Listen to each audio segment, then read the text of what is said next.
Hey guys, it's Edge.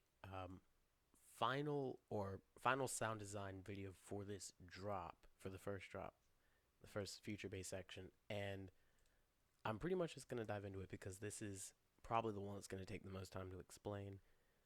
Definitely the most complicated one. So when I was messing around with the wavetables and stuff, uh, where is it?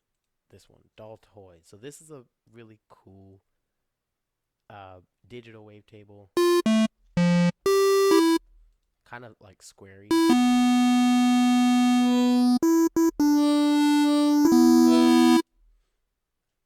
Pretty cool sound, so I thought I could make something kind of cool out of that. So just like we're gonna work on like one oscillator at a time, basically, because we're not cross modulating anything. So uh, the sweet spot for this wavetable was somewhere like just below. It was like somewhere in this general. I think it was somewhere in there. Yeah, it sounds like it was somewhere in there.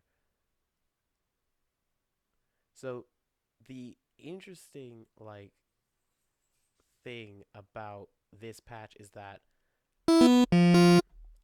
I initially was like trying to make some kind of a flute sound, which I did.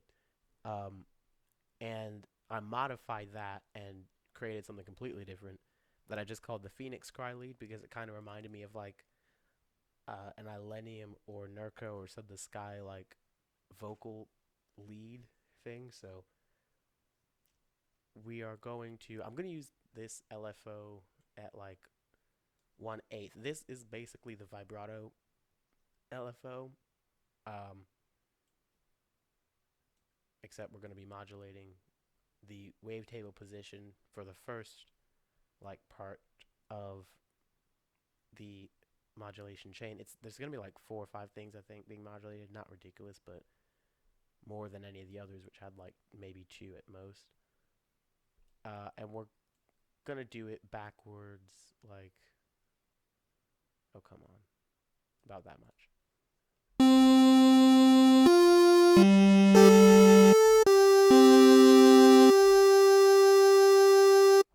Just some slight vibrato. It's not even moving all the way across the whole wavetable. Um, okay, oscillator B. I wanted something to layer that with that was kind of like analog and like smooth, but still had some harmonics in it. So I went with the triangle wave. And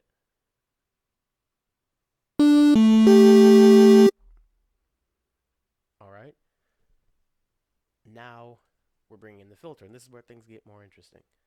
So, filtering both oscillators, and the cutoff frequency, I found like a sweet spot range. This took me a while to find. This is really like precise dialing into in fact, I'm just gonna put in the number. Honestly, it's probably easier that way. 1952. Which I mean, it's an approximation. Like there is a range in here, but I happened to write it down so I didn't forget it. And then a bit of resonance. Actually, the resonance is quite important here.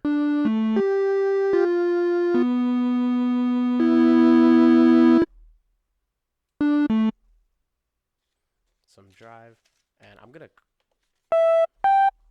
crank the octave actually.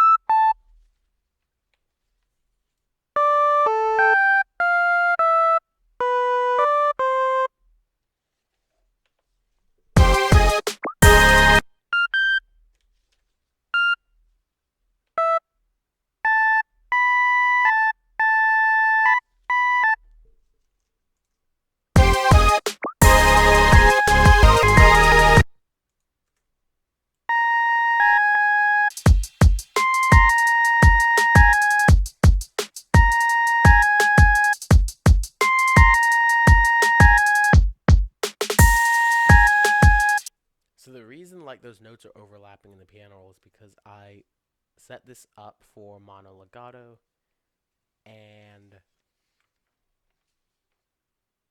I forget. This is like somewhere around here. The portamento time, which is like the time it takes to bend in between notes, is pretty extreme here. I'm literally just about to type that in. There we go.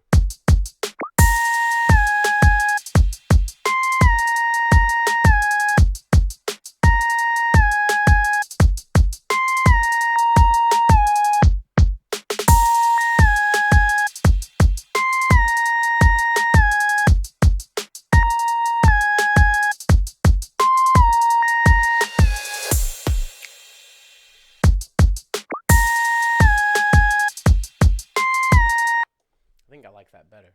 Okay, so it's getting there. You can tell it's not exactly like a vocal lead, but we are getting there. So then I go to noise, and because this was like originally a whistle thing, I went for like this organic breath sound, uh, which is basically, was like supposed to be the breath of the like flute sound that I was going to make and did make, but this is like a variation of that. The envelope then is actually there's a couple different ways to do this. I could have like assigned it to uh another LFO, but I'm gonna just do it with the envelope, honestly.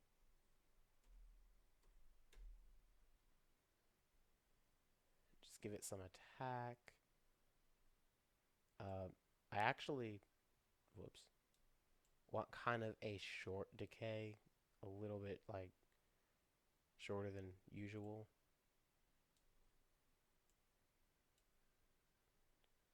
And I'm gonna move the sustain value down a little bit.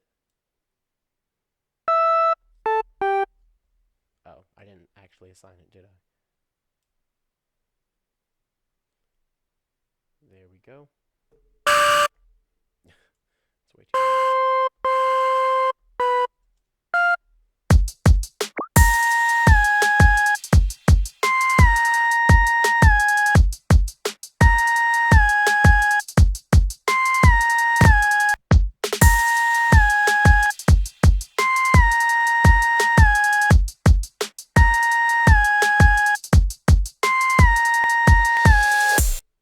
Okay, so that is starting to get close. Um, the next part is to compress this. I'm gonna do this kind of quickly because like I already had this dialed in. Basically, I just compressed it to give it to tighten it up a little bit because it was kind of dynamically all over the place when I finished putting all the effects on it, which I'll show in a second. I want it to clamp down on it right away though. That's the thing. Lower the threshold a little bit. Pretty aggressive radical compression. Um, Ratio 4:1, pretty harsh, but that's what we're going for. Hall reverb.